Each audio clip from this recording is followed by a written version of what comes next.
Hey, it's Andrew Downs. I'm proud to support Three Beards Media, and I would love to work with you. If you need merchandise for your company, organization, band, softball team, whatever, I can help. From name brand apparel to promotional items, large orders or small, online stores, and more, I can help your brand stand out. AKC Marketing is local, based in Johnston, and we are an employee-owned business, so our costs are low and our turnaround times are fast. But most importantly, we give you personal service to make sure you get exactly what you're looking for. Email me at andrew@akcmarketing.com or find me on social media, and let's make some cool stuff together. Now sit back and enjoy this Three Beards Media podcast.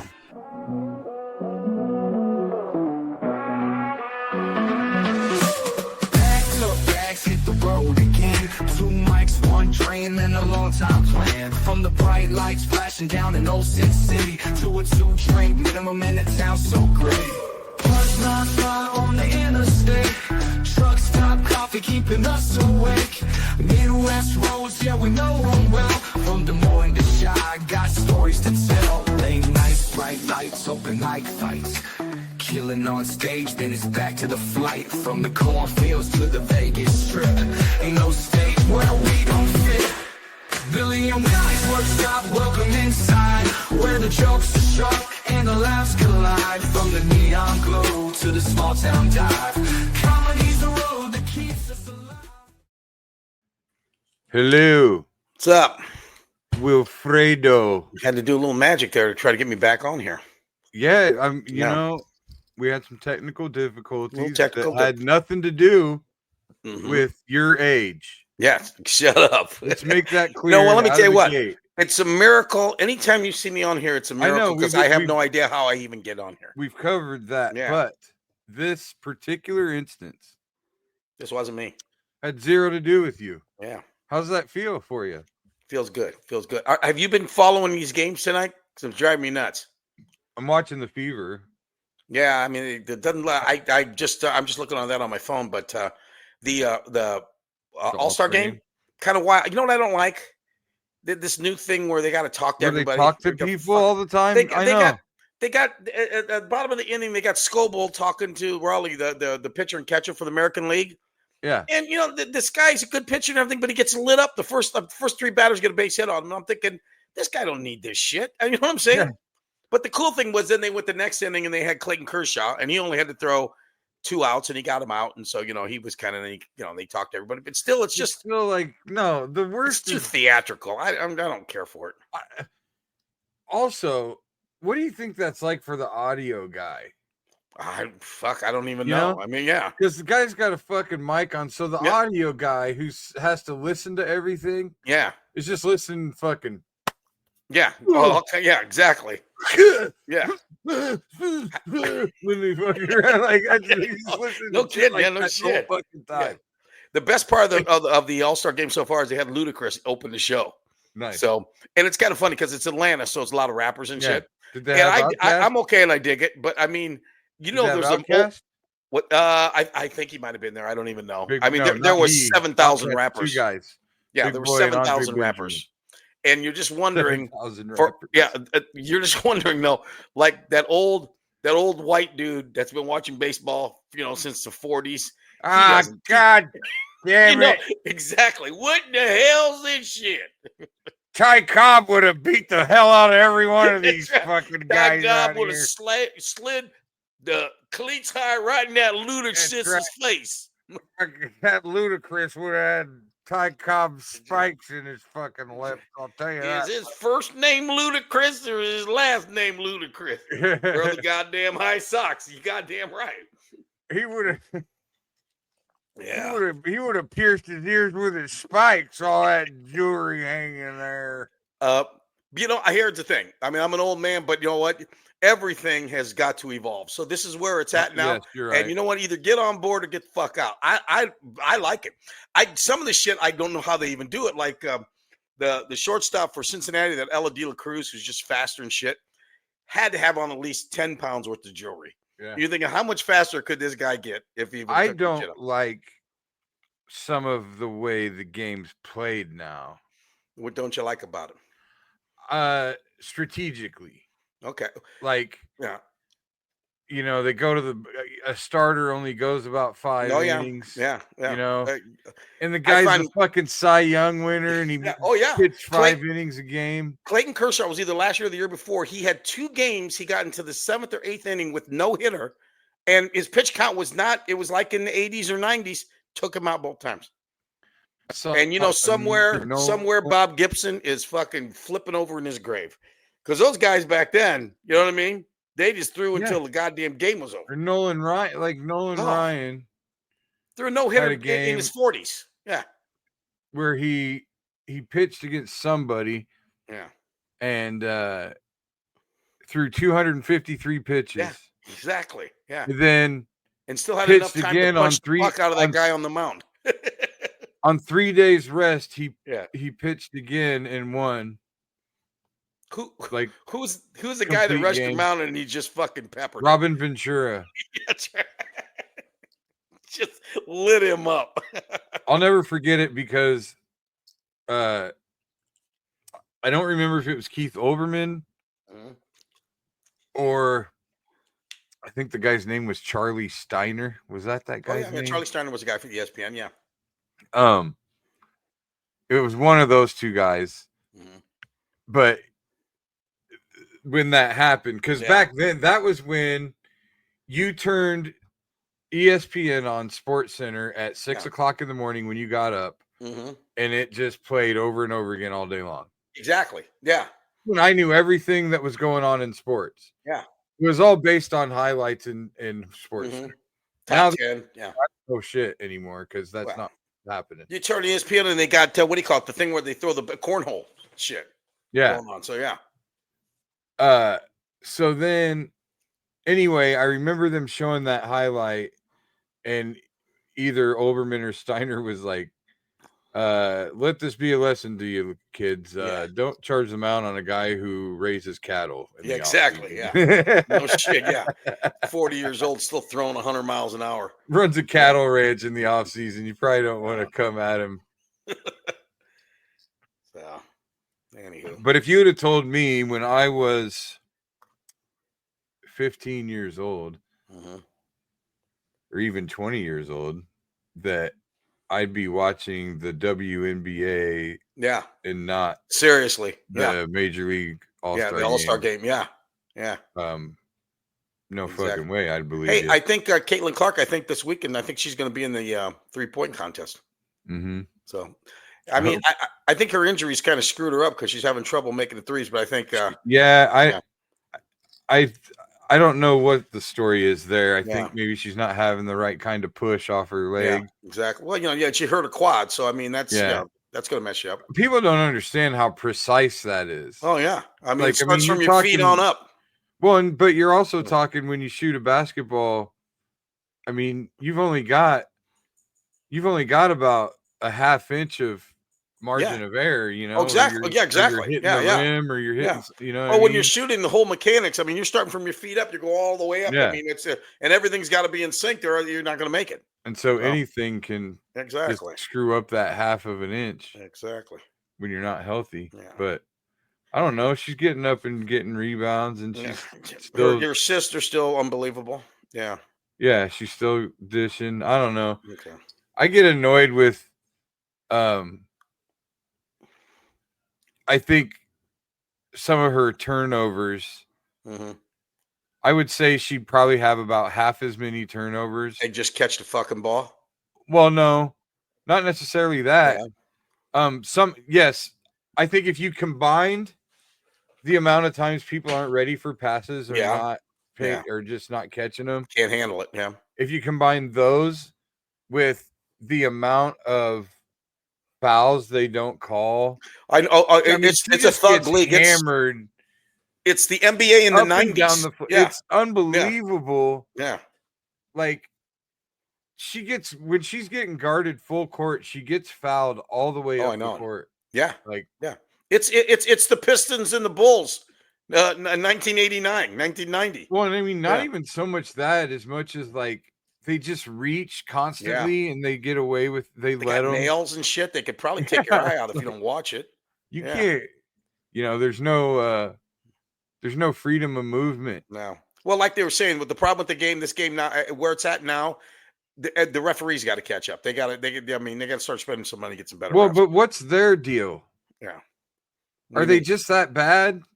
Yeah, I just don't think they're at the level they're supposed to be. Yeah. Are they trained differently? Like, I don't understand.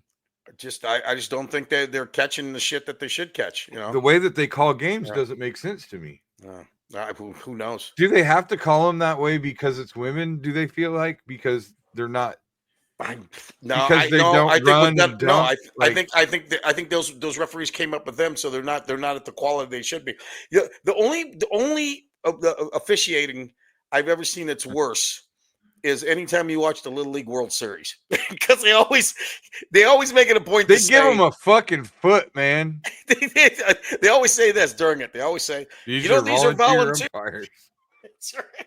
Because there's sometimes you watch it and you go, holy shit, they've been working their whole Little League careers to get here. That's right. Okay, here.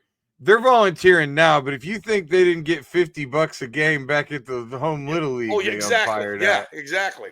Or all the regional tournaments, and I say, here's the deal: they're making a lot of money on that thing. Let's pay the umpires and get some good ones in there. How about that?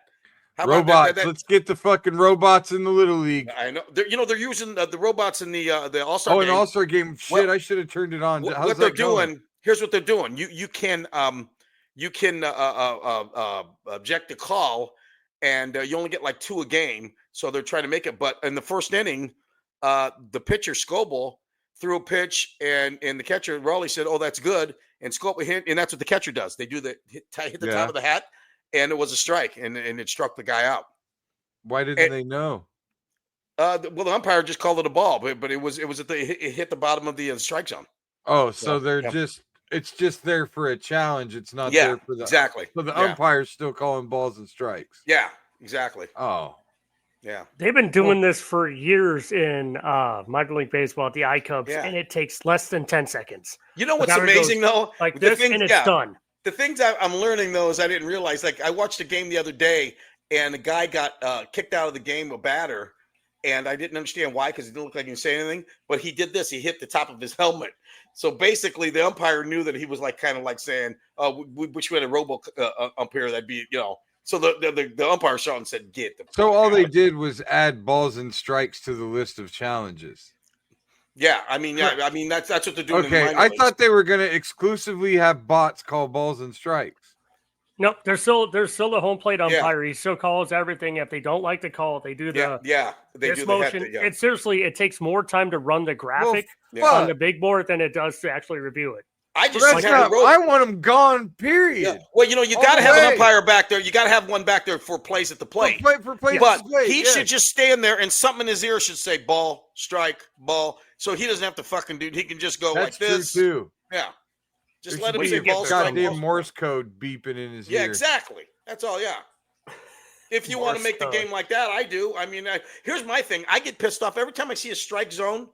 And then the umpires are just calling it. It pisses me off because you get mad at this poor fucking umpire. And you don't realize how good they are. I mean, they are really good because, I mean, you stand back there and try to see if you can see it. But on the other hand, look how many umpires are there for the drama and they can't wait to do the big ring up and the build up, right? Yeah. So now you just let them do that and say that that's the only reason they're there. Exactly.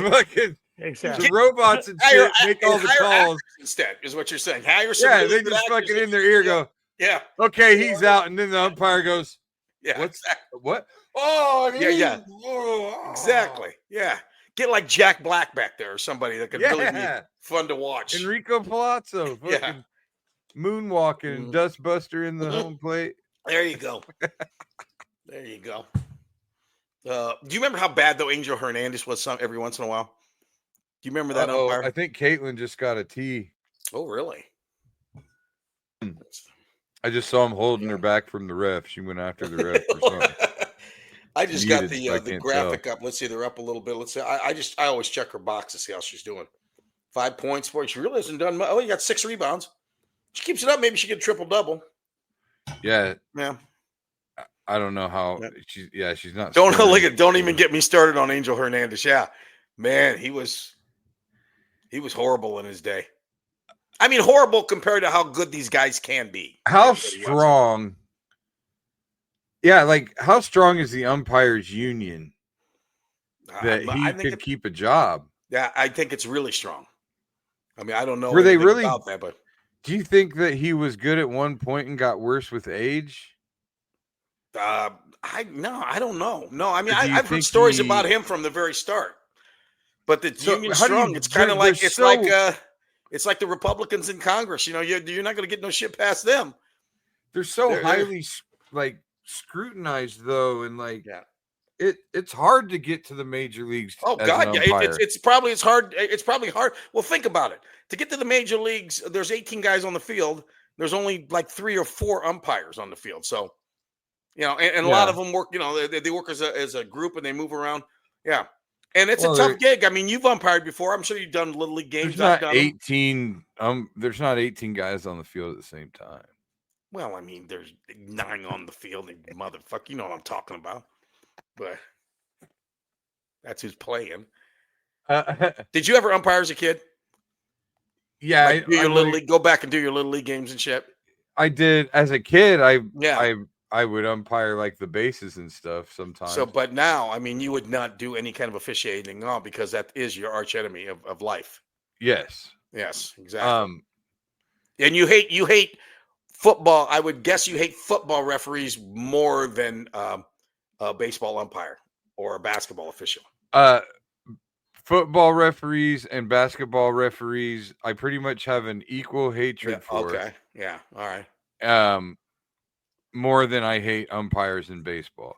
You know, Billy, I always wanted to do this. I thought it would be good to have a show called what I wanted to call the show. I wanted to call it Run the Tape or something to that similar. And what I would like to do is go back in history because, you know, now everything's overturned. You can do that. Go back in history and all the plays that like I'll give you, for instance, they say that the Immaculate Conception, Franco Harris, the Immaculate Reception. I mean, yeah. Franco Harris had a baby. I know, but they said that ball might have touched the ground.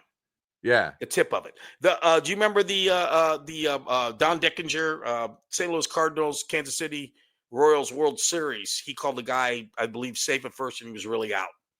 But I mean, if you go back in history in all these games, if you could get tapes on. What about the guy that blew the fucking perfect game? Perfect game for the guy. There's only been like what? There's only been like 20 perfect games ever. Yeah. And yeah. That poor fucking bastard. I know. I mean, you think he's off himself yet, that umpire?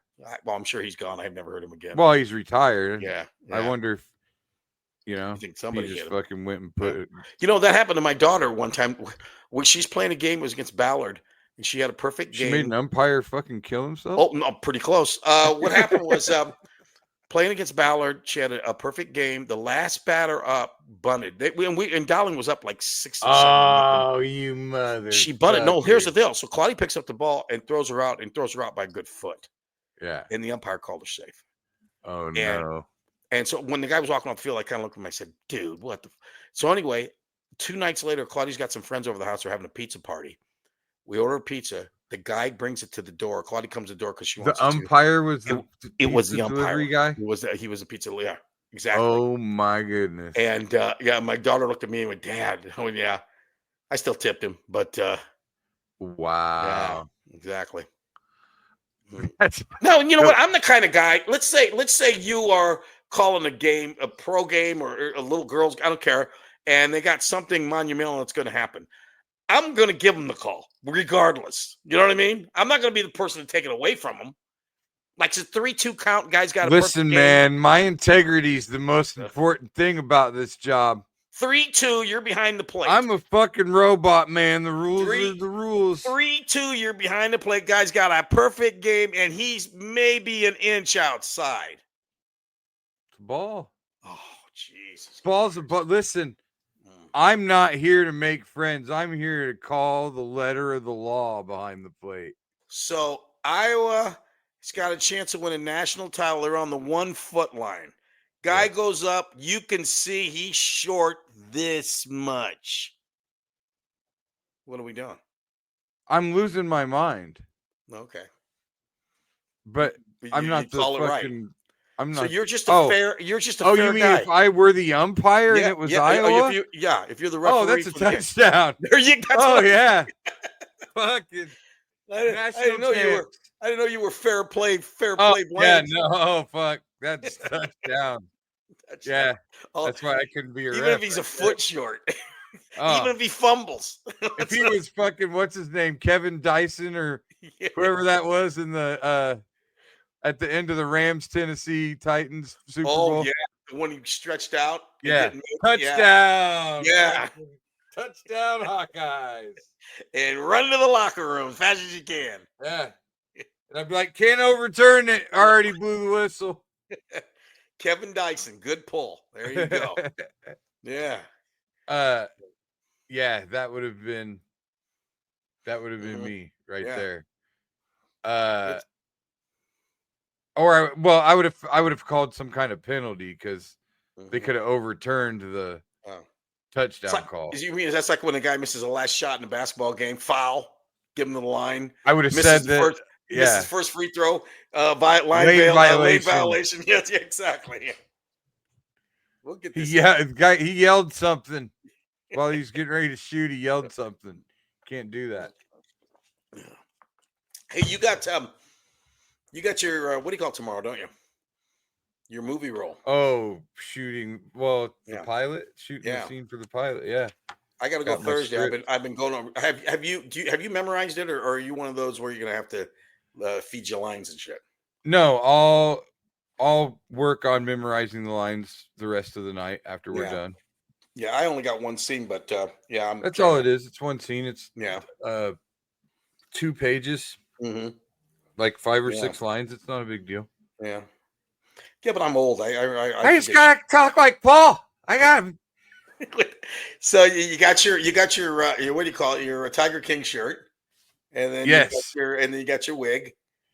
Dude, you should see. Oh man, JT, I'm gonna send you this video. They asked me to make a video for Branson. Yeah. Oh yeah. A promo video. Perfect. I'm sending it to you right now, JT, so you can play it. So they asked me to make this video, so I made it. But anyway, I gotta. When you leaving for Branson? Upstairs says your direct pay until your debt stop making the building sag. What? What'd you say? It's one of my lines. Let me hear it again. So I go in, right? Yeah. I'm the scumbag club owner. Yeah. I come in and I pay the guy. No. Except I don't really pay him. Give him a little piece of paper that says, this is how much gets knocked off your debt. Ah, okay. He's a fucking degenerate gambler that owes the whole town money, right? So, I come in. I go, here you go, kid. And I hand him the envelope. And he says it's a little light or whatever. And my next line is, upstairs says your direct pay until the debt stop making the building sag. All right, I'll give this a shot here. Hopefully this works. Sorry, I'm working only one screen, so. Oh, he's only got one screen. What kind of fucking producer? All right, there we go. Oh, there it is. Oh my Lord. Why is it muted? Performing this week at the Branson Comedy Factory, Branson, Missouri, July 19th, 17th through 19th. Thursday, 8 p.m., Friday, 10:30 p.m., Saturday, 8 p.m. If you hurry up, you can be on my guest list. Call the number. It's right there. Somebody's going to put that in there for me, I think. So call that number, Branson Comedy Factory. If you get on my guest list, I promise not to wear this shirt. Deal? I like it. Yeah, so that's my shirt for the scumbag pub owner. That's a horrendous drive down there, isn't it? How long does it take? About 6 hours. That's all? Oh, okay, I thought it was longer than that. So I'm wearing that shirt. I'm wearing a gray wig. Which didn't we put that up last week or whatever? Yeah. Gray wig. Yeah. So that shirt, gray wig, some gray dress pants. I want some glasses like you have. Do you have an extra pair of those? I can get you something, yeah. But by tomorrow morning? Yeah, you can use some. You can use one of my good pairs. That cost like you'll probably be wearing them for your part. Well, I got like 4 or 5 different pairs of these kind of things. So you got some that'll look different from what you're gonna wear? Because I feel like he's gonna have like some like progressive lenses on indoors. Oh yeah, exactly. What was I gonna say? One of the lines I have is first of all, my wardrobe is. He says, "Do you have any flashy suits and jewelry?" He says, "Do you have any flashy suits and jewelry?" I said, "I'll just dress like I'm going to a show." He goes, "Yeah." So one of my lines is, "You do that, I'll kill everyone you love, and then I'll kill you." It's one of my lines. Is that how you're going to deliver it? I don't know yet. I'm not sure if I think you got to turn up the Guido. If you do that, I'll kill everyone you love, and then I'll kill you. Yeah. You think a little louder, maybe? I was trying to be this kind of a subdued. Yeah. You think I should go mean? Well, I think you should give it more energy. If you do that, I'll kill everyone you fucking love, and then I'll kill you. Yeah, more like that. If you do that, seriously, I'll kill everyone, every single one you love, and then I'll blow you. I mean, I'll kill you. I will fucking blow you in the parking lot. I'll knock you down and blow you. I swear to God, I'll do that. Swear to God, me and the rest of my boys. Maybe we ought to both do that. Here. Don't tempt me with a good time. That's right. Somebody put that on Facebook there. They were talking about somebody. They showed some kids fighting, and one kid goes, somebody put on Facebook, he looks like the kind of guy that would knock you down then blow you.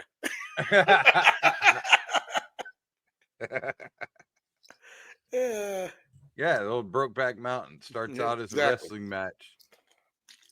Then all of a sudden somebody has a boner, and that's the way it always ends up, isn't it? Instincts take over. There you go. Oh yeah. So you got the thing tomorrow, and then you're just jumping in the car Thursday morning and down there to do some comedy. I think I'm gonna go. I got to bring my own. Who are you taking? Heather Jones from Omaha. Oh, I like Heather. Yeah. Heather's a funny lady. She's one of my most favorite humans. Yeah. And we always have the absolute best time together. Yeah. Where's she coming to Des Moines and you going with her, or are you going to pick her up? No, she's actually going to take her husband and a couple of her kids, I think. Yeah. Oh, wow. And make a little vacation out of it, well, you know? Yeah, well, yeah, it is. And I'm going to do that. I'm going to do more of that stuff while I'm, like. Enjoy it. I've spent so many years. Yeah.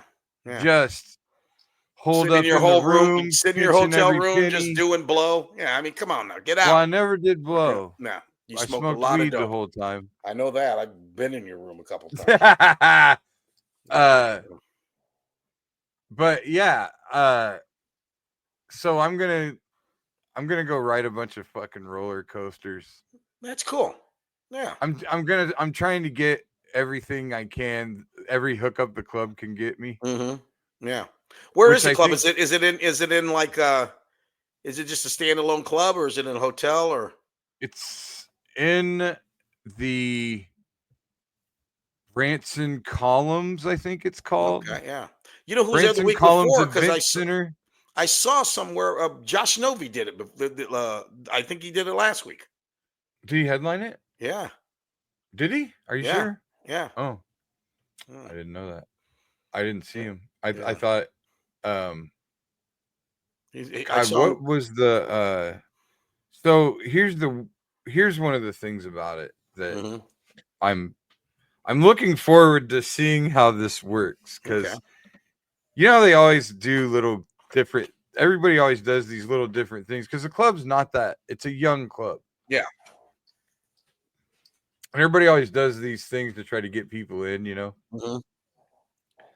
And maybe this works in Branson because it's Branson, you know. Yeah, exactly. People something that sounds like it won't work.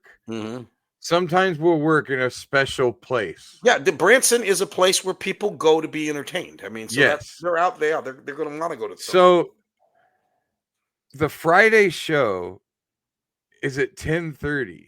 Wow. One show 10:30. Well, like it's cutting down. Like it's not so much busy season anymore. Yeah. So like it's only going to be 3. It's just Thursday, Friday, Saturday. It was originally going to be 5 shows. Oh, okay. But I got in towards the tail end of it. Yeah. Yeah. So now it's cut down on the shows, right? Yeah. But anyway, the show Friday night is at 10:30, and it follows the Pink Floyd Experience, which is a Pink Floyd tribute band. Very cool. Is it going to be the same place? Yeah. Oh wow! So that's why it's so late. So they can tear down and stuff. And so, we go on after that. Oh wow! And they do that to get people into the club, and I'm like, people are gonna sit. Like that show starts at like 6:30, and they're gonna come to our show 4 hours later. I don't see how that's gonna work. Well, we'll find out about it next week, won't we? Yeah. Yeah. You'll let me know. Yeah. But it's an experience. It's something that And you got your new stuff I haven't done yet. There you go. Yeah. Exactly. I'm trying to get as much stage time in as I can before this special. So that's right. When is the special? October or November? Something November. Like that? Yeah. So that stuff always comes up quicker than you think. You know what I mean? Oh, always. Yeah. You always think you got enough time to work on something. Then next thing you know, you're reciting shit in the bathroom. So I'm trying to get my shit together on some level there. I don't know, man. I've got so much on my plate right now. Got Hinterland coming up.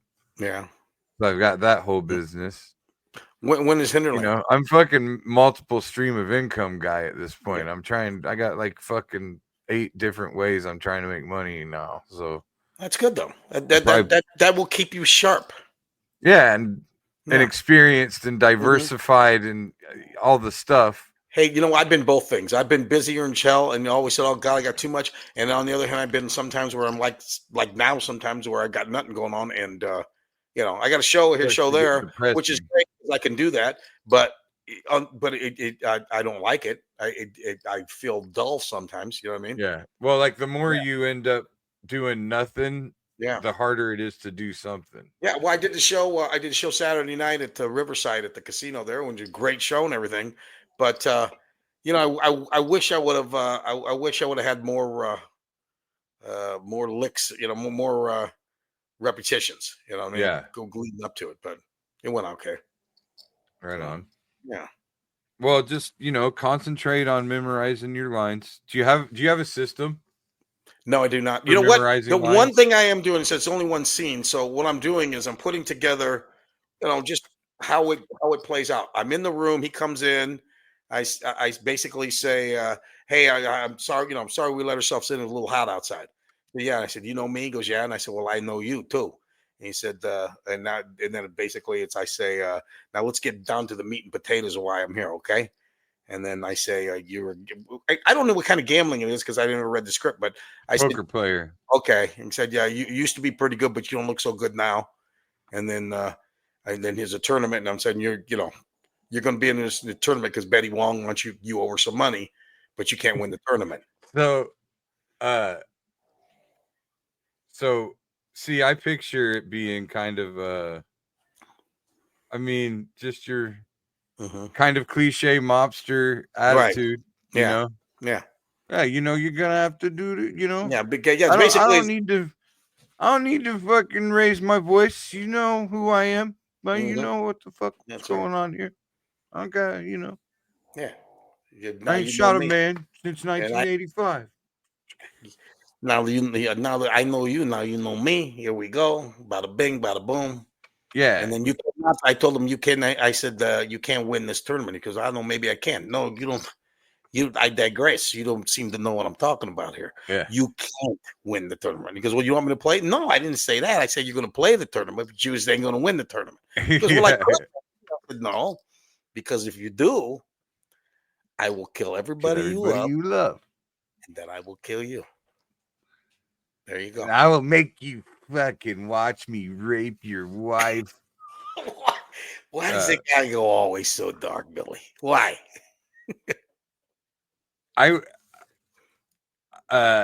Yeah, so I just can't wait to fucking just go sell some fucking drinks. Is that one of your lines? Yeah, I got it in there. I like it.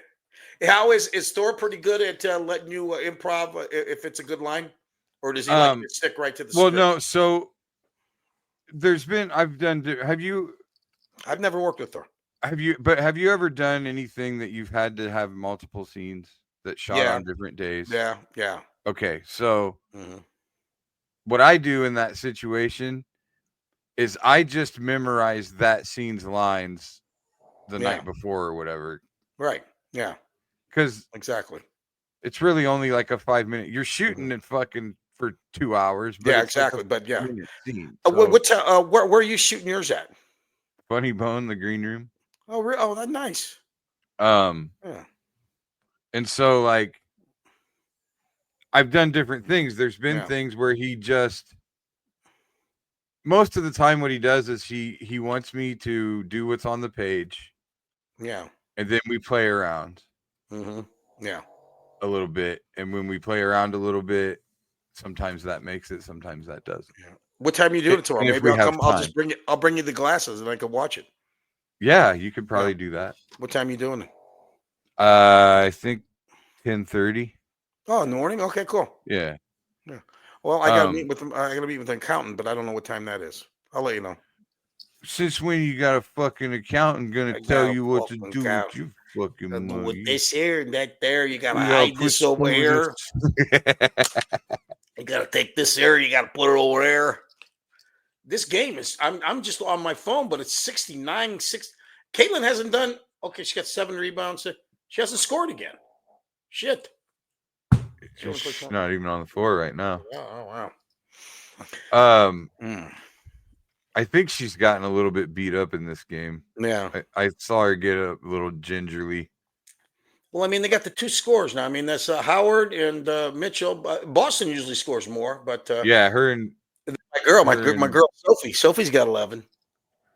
Yeah, she's a baller. Yeah. She's fun to watch. She's a baller in many ways. Mm-hmm. Fun to watch. Oh, you mean she's a dime? She's a dime, baby. Dropping dimes, plus she be a dime. Baby, she fucking 10 racks. I'll tell you that right now. Well, she ain't got much of a rack. No, none of them do. I mean, you got to give a girl credit for playing basketball with those motherfuckers. Yeah, like, no shit, doing anything with them. Yeah. Where's my boy Brig? I saw he made Facebook. My guy got the zoomies this morning. He's fast too. So he's a fucking greyhound. Oh, he's hilarious. Yeah. And then he just comes. He's fucking. You kind of look like you look like a shaved down the boxer. Well, the funny thing is he looks like he doesn't have any bottom teeth. Yeah, because some boxers there's like a 1 in whatever chance have this thing where their gums kind of overgrow. Yeah, so like you can only see like his like longer teeth sticking up, but the rest of them are kind of covered with gum.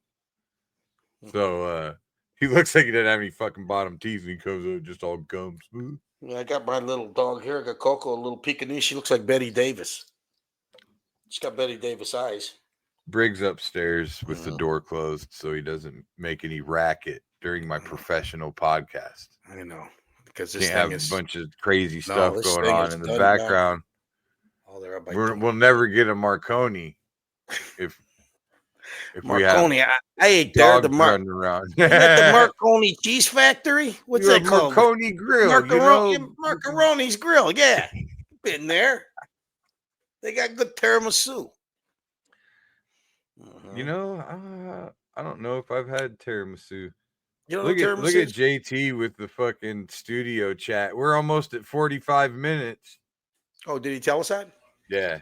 Good. I'm going to say, if you've never had tiramisu, my man, you need to hook that stuff up. That stuff is delicious. His ace. Go to Cozy Cucina's got really good tiramisu. So does Tamia's and Sons. Tamia and Sons. You took it. Tamia and Sons, so good. I get the Cavatelli once every 2 weeks because Sam Betty's doesn't exist anymore.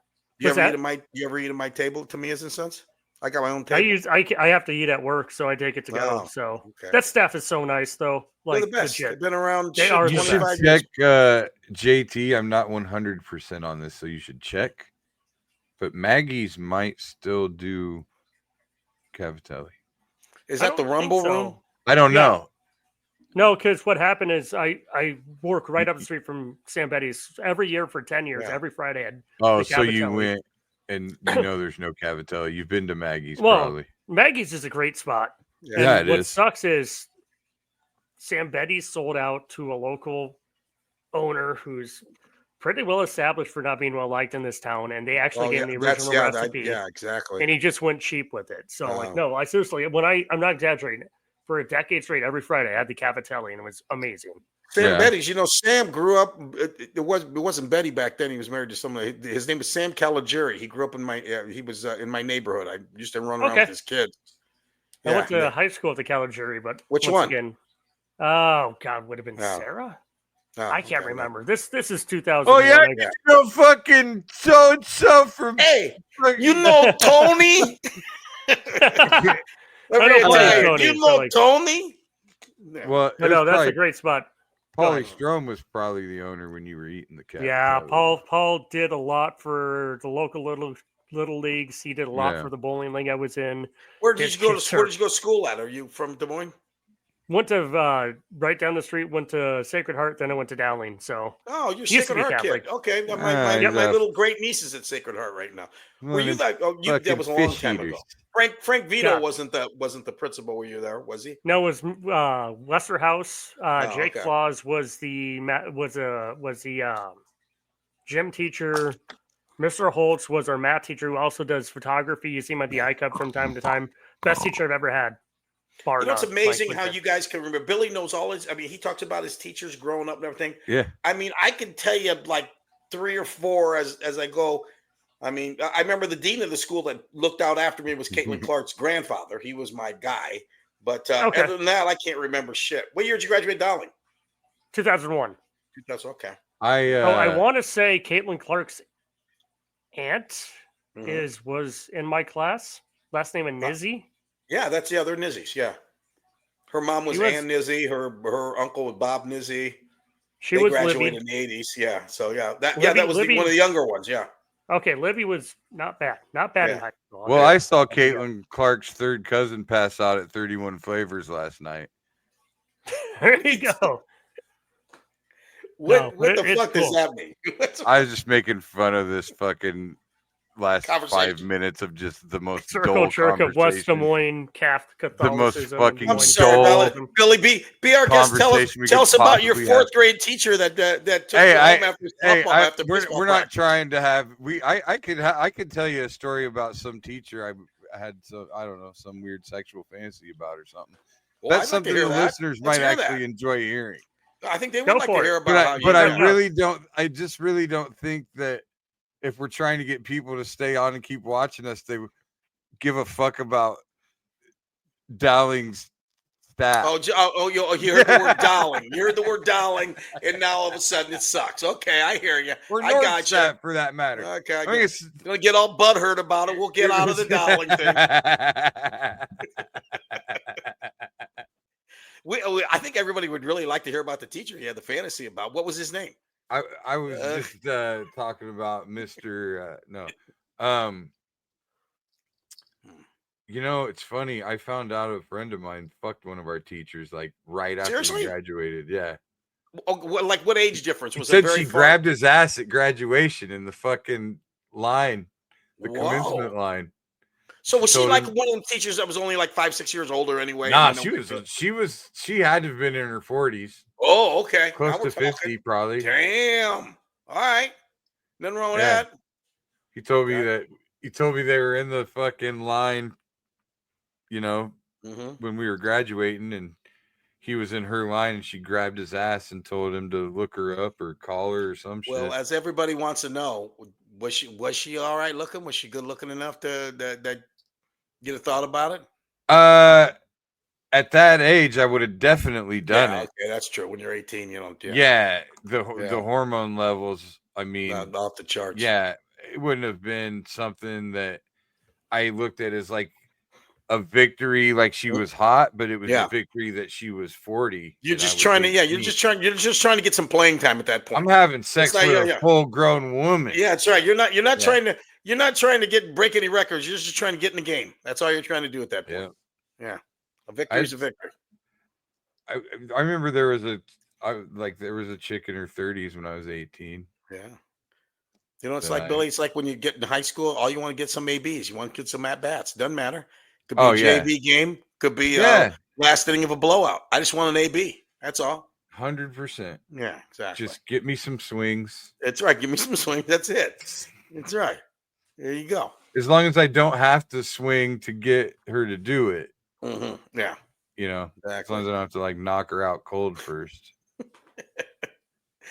That's kind of a dating. Maybe I would have thrived. What? You thrived in the caveman days where you just club a bitch and drag her in your cave. Is that a real fact? Mine. Do we know that for a fact that that's what they used to do? I mean, wouldn't they? You'd think they'd have back then when they were just not sophisticated at all. I don't think they were doing. I think that maybe she might have been over to pick up a rock and they just get behind him, and just jump them. I don't think they had just like lions. Forcibly, like you'll see a fucking male lion just get up and start biting. Nonchalant, just line, just kind of just bites her neck. And fucking, he'd be like talking to another lion. All of a sudden, go, oh, look at that there, and then goes, that's that. Fuck yeah, I guarantee. Like back when they first invented fire, dude was fucking just like, just bite the back of her. I hate to think that they had those big clubs, like those big plastic baseball bats like that you had when you were a little kid. It's fucking boom. Then she tries to leave. Fucking boom. Just keep beating her. That's all. Also, I think if there was a homosexual, maybe they did the same thing. Well, here's the thing: they didn't have time. They didn't have time back then. They only lived like 20 years. They had nothing but time back then. No, he's saying age-wise, they're not their life expectancy. Okay. 20 or 30 years. Yeah, that's right. Before you got egged by Tyrannus Rex or whatever. Exactly. So you got to club a bitch. You got to club them. We have no time to court. A lot of them, when they started fire, they didn't know enough to get away from the fire. So a lot of them just burning their asses up. Yeah, they had to figure that out. Everything was trial and error back then. Yeah, a lot of trial and error. Yeah. Exactly. You didn't have it back then. It was like, wait a minute, I'm bigger and stronger than this bitch. What am I going to mess around wooing her for? Spread that seed. That's where rape culture started with the caveman.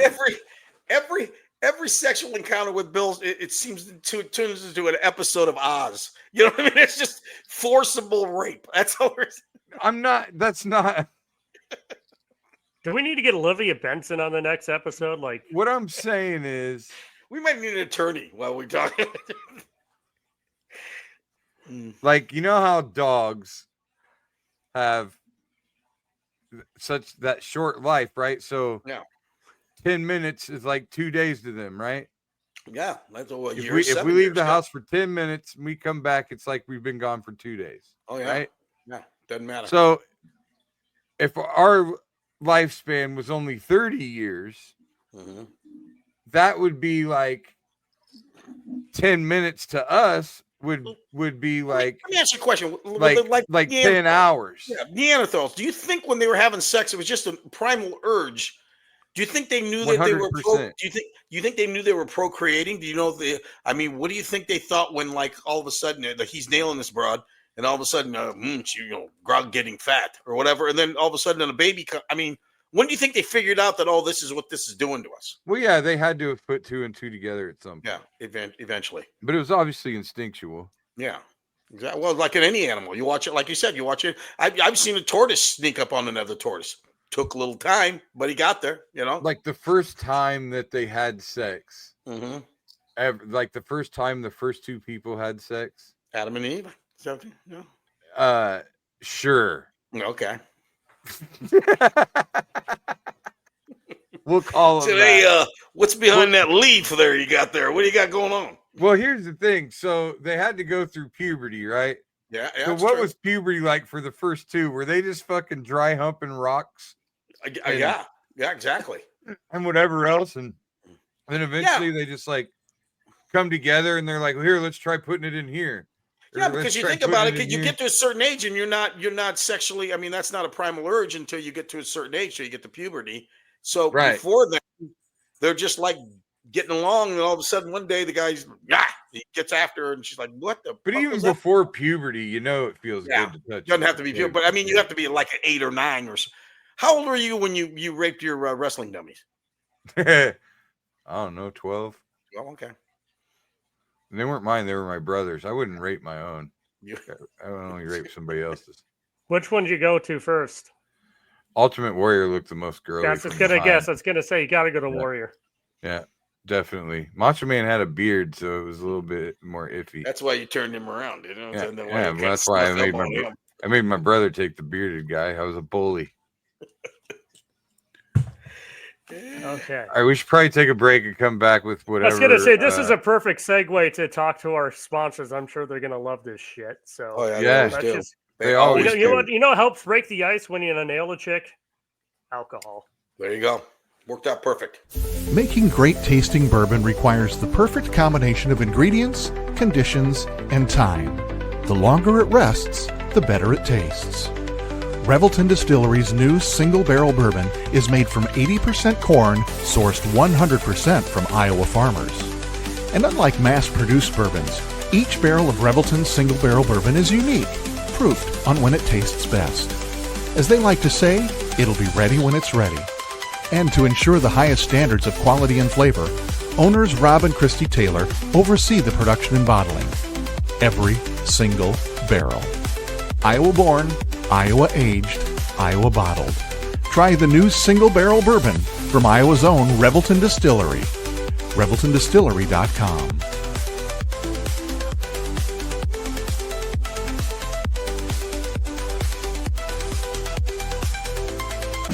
In 2023, a crack Green Beret named Dan Douglas retired his military command and promptly escaped to a full-time career in real estate.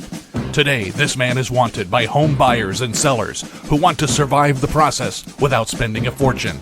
If you have a home to sell or want to buy one, maybe you can hire Dan Douglas at Green Beret Realty. You can find him at greenberetrealty.com. greenberetrealty.com. Whether you're buying, selling, or refinancing your home, or if it's simply time to renovate the one you're already living in, you need an experienced mortgage professional to help you analyze your financing options and to make sure the closing goes smoothly. And that's exactly what you get when you call Kyle Lehman at Wintrust Mortgage. Kyle's experience and expertise, coupled with Wintrust's rates and programs, ensures you'll get the mortgage that's right for you. You may even qualify for down payment assistance. Before you reach out to a realtor, call Kyle and get pre-qualified, empowering you to start shopping for the home of your dreams. Call Kyle at 515-473-0546. Kyle Lehman Wintrust Mortgage, 515-473-0546. Welcome back. Did you see Caitlin go to the line? There we go. Caitlin just went to the line. They're up 7.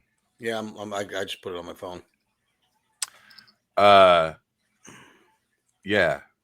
So I was just thinking about when you said, it breaks the ice with girls, alcohol.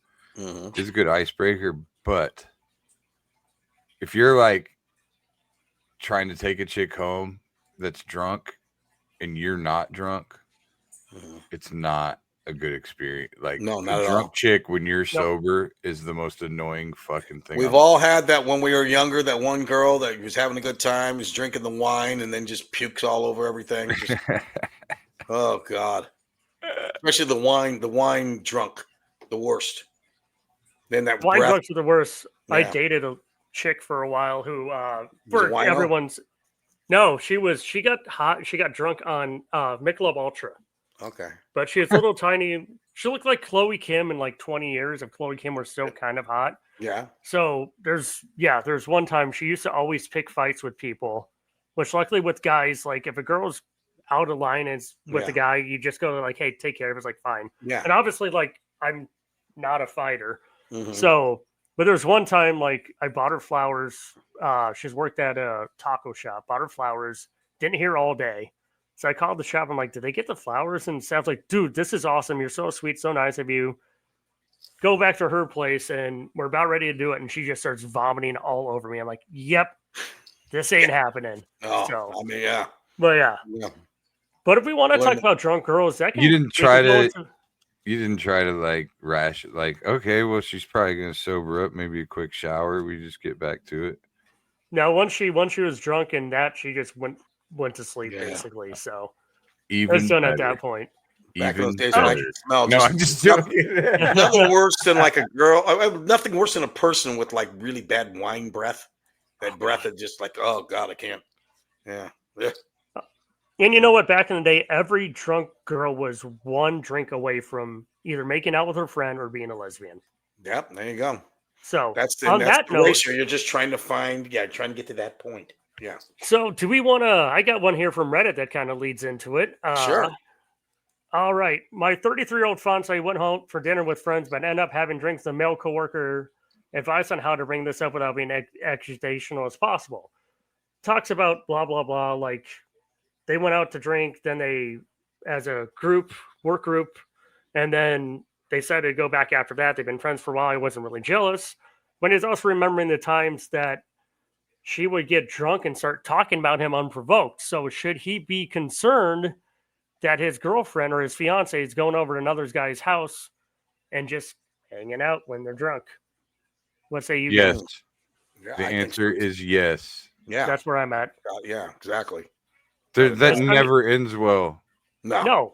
And that fucking coworker wants to fuck your fiance. What age are they young? Are they in the early 20s? Or are they 30s, early 30s? Well, then that's 33 and 37. So then that's I mean that's not just being immature. That's just I mean, if he's there, yeah. Like why? It doesn't mean that you can't go get you should be able to go out drinking with people. Yeah. Without your significant other. That should be okay. Exactly. Well, this right here seems a little excessive. Well, he was upset that she was supposed to take an Uber home. As she's waiting for Uber, he just pulls up in a car. He's like, yeah, but this restaurant's near anywhere. At that point, I'm like, if the restaurant's not near anywhere, there's only a couple streets he can drive past. So if he just sees there and says, hey, I'll give you a ride home, that should be innocent enough. But with this history, not so much. No. Right. So. No, if she's no. Here's the thing: you get caught as a dude. You get caught in a rock and a hard place here because if you have a problem with it, then they get to say you're controlling and insecure.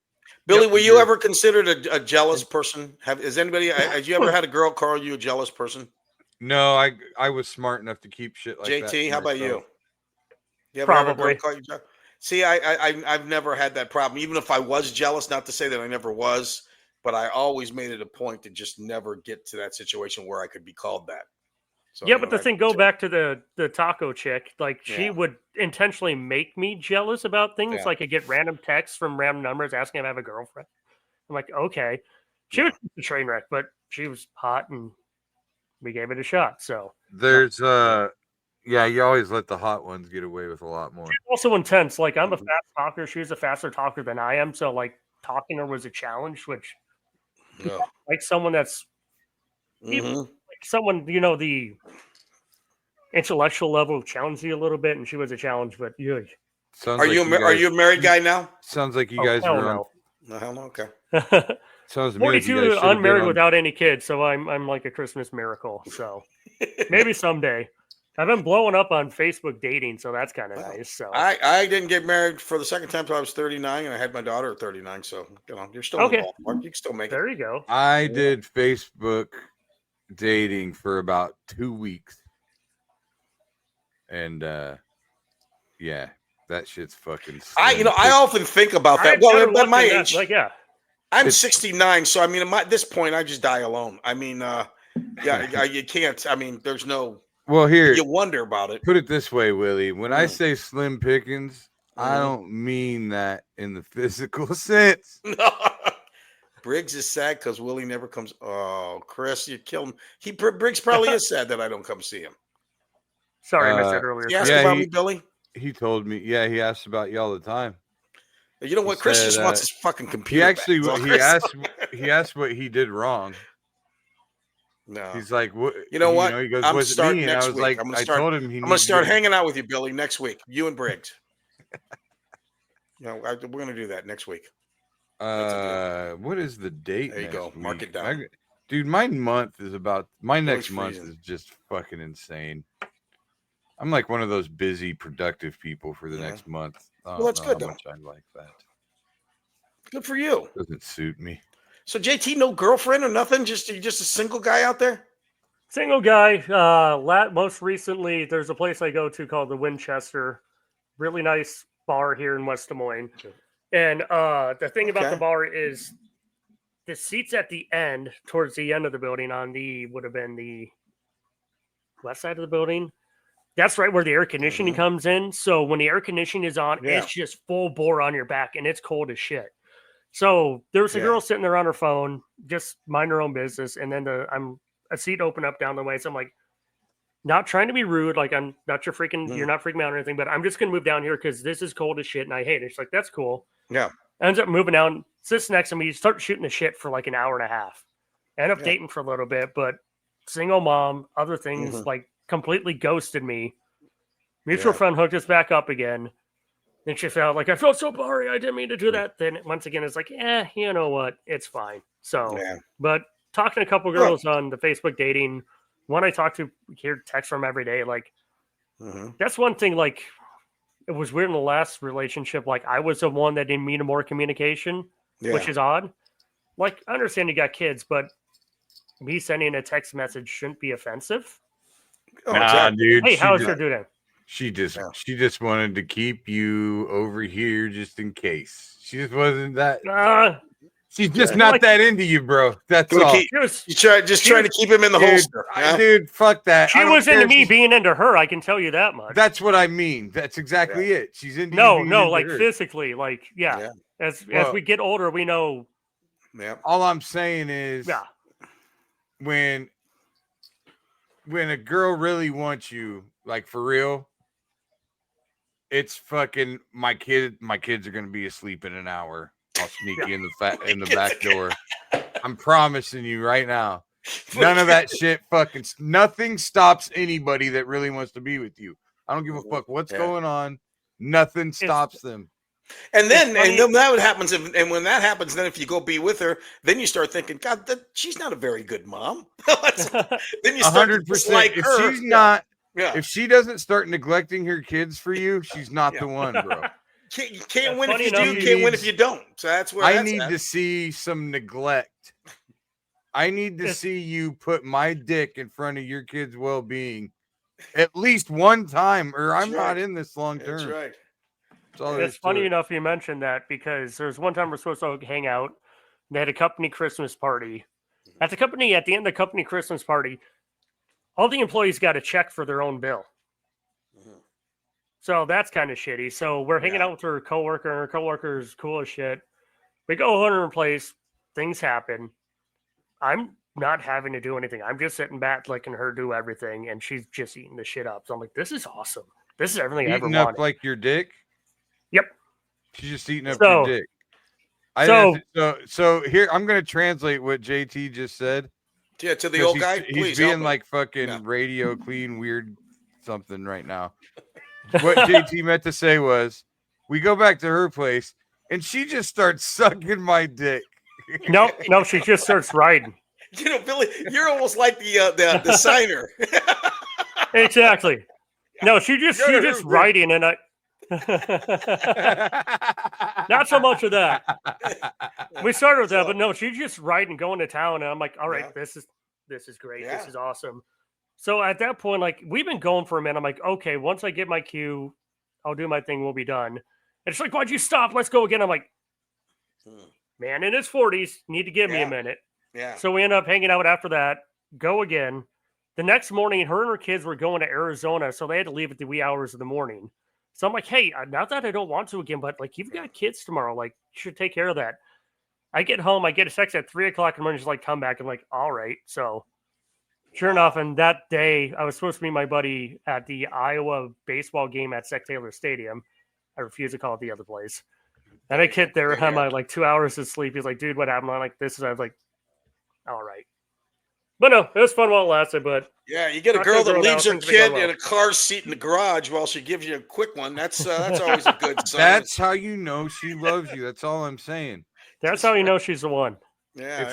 If she's not willing to roll the windows of her car up and keep her kid in the back seat in 100-degree weather to give you a blowjob, there you go, in a Kaibo. In a Kaibo, she's not the one. In a Porta-John, yeah, there you go. Oh, I mean, that's just the level that she needs to go to. Yeah, that's what. Like, you're right about the fact that when they do that, now you're torn. It's like, do I love this girl or do I just completely despise her? I'm not sure where I'm at. Yeah. She wasn't an East Sider, so I mean, probably a North Side. Yeah. Oh. No. Oh, no, right, Billy. See, here's the thing. Girls from my side of town, if they're single at my age, they either don't have any kids or their kids are 35. And they're 45. So it's like, yeah. So either way, we're not joking. Really there's no bad girls on the north side. I'm just kidding you, Billy. Oh, they're bad. Yeah. Well, yeah, I mean, it's just kind of funny because we're all three at different points in our life. I'm old, married for 30 years. JT's still out there kicking it, and Billy don't give a fuck at this point. So we're perfect. No, I'm twice divorced. I've lived every life. Yeah. You've already had a child. So, I mean, you've seen that. I've done all the stuff. Yeah. Like, I just need to have a good time. Like, you're doing it. Yeah. The rest of my life is just and the fun part is, like, you can go to Branson, and who knows? You got the weekend to yourself. You're a single man. All the good-looking honeys down in Branson. Come on now. Never been. I need to go. So. Oh yeah, Billy's liable to find a Dolly Parton lookalike or something. There's something good happening. Oh my God, dude! I don't know. I feel like anybody I would find in Branson would probably be like a Jesus freak or something. Well, you can make that fun. Make it fun, Billy. Come on now.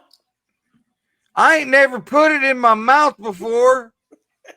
Jesus said you ain't supposed to do that. He said, before we do anything, let's pray. And you have to pray. And then maybe she'll, then you can ask her, say, hey, do you speak in tongues? Because if you do, I'd like to see your tongue. There you go from there, Billy. Dear Lord, baby Jesus, is it okay if he puts it in my butt before we get married? Dear little 8-pound, 14-ounce Jesus. I'm just saying. Billy, there is that opportunity that could happen this weekend. So that's got to be exciting for you. Because who knows? I'm not even thinking about all that. No, well, that's when usually when it comes around is when you don't think about it. That's when it happens, my friend. I'm telling you, I'm just a few years away from not giving a fuck about pussy anymore, and I'm gonna be dangerous. Oh, yeah. I'm starting to realize, like, I actually wrote this down. I don't know, maybe it'll be a bit I developed, like how that's why it's the workshop. Give it a shot. Like life in general is just a series of enters and exits. Like, yeah, that's true. Everything just comes down to those two words, entering and exiting. You know, that's right. You got started by an enter. You came out as an exit. Yeah, and then people enter your life. They exit your life. That's right. And eventually you exit your own life. You're trying to, It's just a door. It's a door you go in and out of all the way. That's it. That's everything is just a whole bunch of doors. So I want to. The only person that's ever exited their own life was Jeffrey Epstein, but yeah, it's true. I stand behind it. Sorry, there's no list. I'm trying to keep it topical. You guys didn't hear? I like it, huh? You guys didn't hear there was no list? Oh yeah, there's no list. No. But then we found out there was a list. It was made by the Obamas and the Clintons and all those people. Yeah, they were. They can't even keep their own fucking story straight. So I mean, it's like it's nuts. I watched a Jon Stewart monologue from. Oh, it was hilarious with Elmo. With Elmo. Oh shit! I haven't seen this yet. I need to find this. Watch it from last night. The Elmo tweet. Okay. That's what. So it happened last night. Okay. I tried to keep up with Jon Stewart. Fucking hysterical. Because he's brilliant. Yes. Yeah. Beyond brilliant. Yeah. Yeah. It was unreal. But, you got another Reddit thing there, JT? Actually, I was gonna do something where we talked about baseball earlier. Yeah. So, anyone know the podcast Called Her Daddy? Oh yeah. It's Alice Cooper. That's Barstool. She's saying not anymore. Apparently, they split off in 2022. Okay. Oh, but she did the 7th inning stretch. Yeah. Of the game. Good. Of the You're All-Star good. game? You're good. You're good. Yeah. It's better you don't. Yeah. So while watching this baseball game, there's all these ads for like Chipotle where I don't understand why this is a thing now. Old man yelling at a cloud, like people eating fast food and recording themselves and putting it up on like socials. Really? Yes. Talk about, oh man, the way this sauce hits, y'all, it's so great. It's like, it's fucking McDonald's. It's chicken McNuggets with a barbecue sauce. You're not a sous chef. Shut the fuck up. Yeah, but shit. But on that is this, she did a thing where instead of actually just singing the 7th inning stretch, she faced the camera the whole time, had 2 girls in the background kind of dancing. Mm-hmm.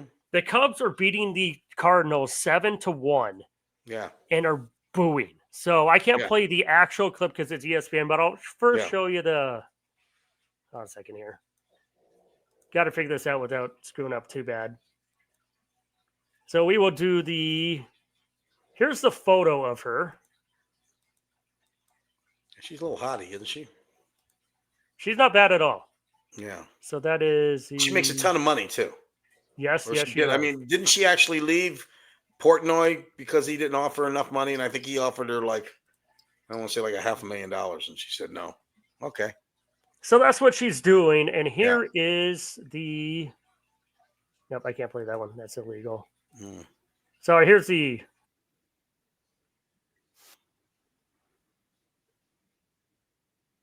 I think Caitlin might have hurt herself again. Hold on a second here. Yeah. I'm getting there. Screen share. She's on the bench looking a little sad. I just got my, because I had it on mute playing over here, and it kind of. Isn't the game over? Yeah, they won. Yeah. And I got my W text from my granny, and then. All right, here we go. Here it is. Her singing. They're at Cubfield.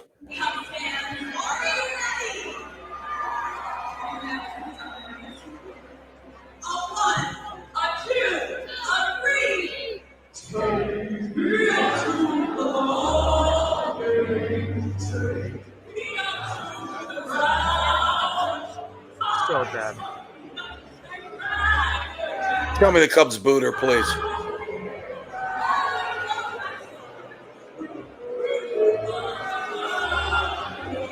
She pulled a Roseanne. Fair.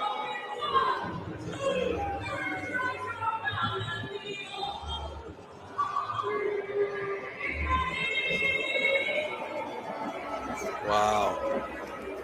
Look at her. Oh, wow. She thinks it was so funny. But you get the example. Like, that's just so horribly bad. Like, back in the day, we had the Dicka one, which was bad because he had to run up the stairs to get there in time. You had the Ozzy Osbourne one. Yeah, who was the one that said something about the umpire to piss the umpire off? I think it was Angel Hernandez. That was Steve Mono McMichaels. Yeah. Exactly. Yeah, that's right. They kicked him out of the game. Soul, but like, that was legendary. To me, like, this is like, I don't get why TikTok is a thing. People want to be on TikTok, that's fine, but I don't want to see this shit. It's so fucking stupid. Why is she there? Why was she there? That's what they're doing now. It's the same thing as the Riz kid being AEW because they're popular on TikTok and all that. So they're trying to get clicks. The Costco people. If you don't know them, don't Google them. JT, me and Billy have had this before. We grew up in a time in stand-up comedy. Before you would say anything on stage or do anything like we're doing, you would go through it. You would make sure it was the best you could do. You know what I mean?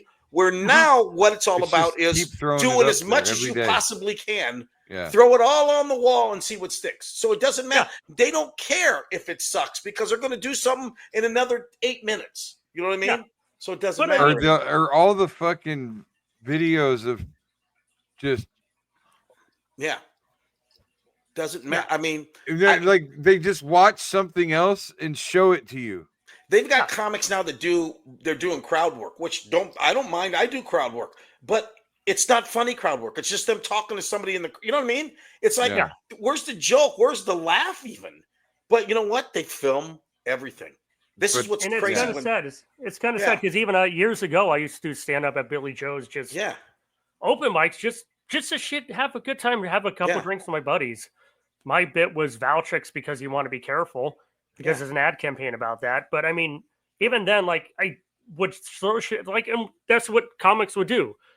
Like the Greg Golotovs of the world, the Joe Fries, the Chernus brothers. That's where they would take stuff that they're working on, throw it in front of their buddies and see if it actually worked. But they wouldn't put it on YouTube or anything like that. They're just like, okay, I've got an idea. Yeah, I've got an idea here. Yeah. Let's, as we're saying, workshop. Well, now that's what happens now.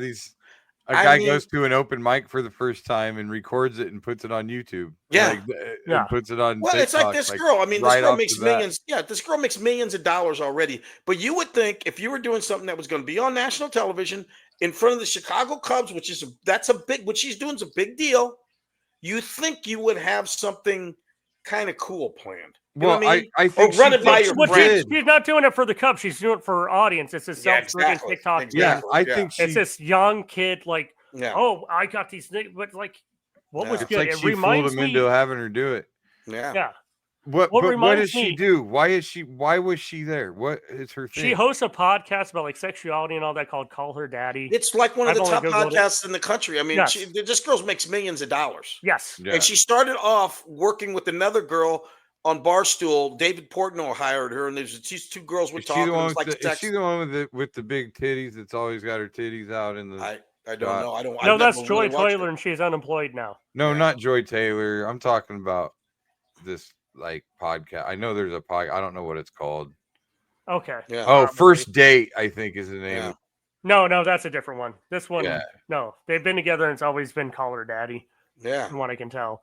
But for me, like the thing with like the whole thing with TikTok is like I grew up watching America's Funniest Home Videos, and that used to be where you capture something that happened in the wild. That was actually funny. And then eventually it became people scripting something. Yeah, exactly. And it wasn't as funny. And to me, that's all that TikTok is. Yeah. Like this, I can actually go watch a TV show with actors. I can go to one of your shows here, actual comedy, where you've workshopped something and worked jokes and worked it and cadence and delivery and reading the room. Okay, this didn't work. I got to pivot here. Like, yeah. Well, a lot of times people, it's not even about, they don't want to even be funny. It's not now. It's all about the shock. Like, you know, it's like, instead of being funny, you know, instead of me being funny, I'm going to be shocking. It's like, you know, I'm going to go in the crowd and I'm not going to tell a good joke. I'm going to piss somebody off to where they throw shit at me or we get in a fight on stage, you know, whatever, you know what I mean? Just something that causes a scene. But that's, you see, to me, when I did my first, when we used to do Billy Joe's Picture Show, if you never done comedy before, you went up and you drew a topic out of a hat. Yeah. You had a week to write a bit on that. And mine was Valentine's Day with your grandmother. Okay. It wasn't funny at the time, so I just figured if I make this as disgusting as possible, maybe I'll get a laugh. Yeah. But after I'm like, okay, that's not going to work. So but you thought about it. Yeah. You actually put thought into it. And that's what wrong. Oh, you want to hear something really funny? Oh, fuck. I forgot. I got to tell you about this. You're going to love this. Last week, I went to an open mic at the Ridgemont. Yeah, I called you to try to get you to go with me. What night was it? Thursday? Oh, okay. I think it's Wednesday or Thursday. Yeah. Anyway, Danny T was hosting it, and he put up a thing saying he was hosting this open mic, right? Mm-hmm. So I was like, and he goes, and he was saying it was the first time he's ever hosted an open mic. I thought he was saying he started this open mic here at this place. So I was like, well, I got some stuff I want to try, so I'll go and support Danny at his open mic. I get there and it's a contest. Oh shit. And I'm like, well, I can't fucking be in a contest, you know? Yeah. And so Danny's like, no, this is how it works, blah, blah, blah. And so I'm in the contest. I got second.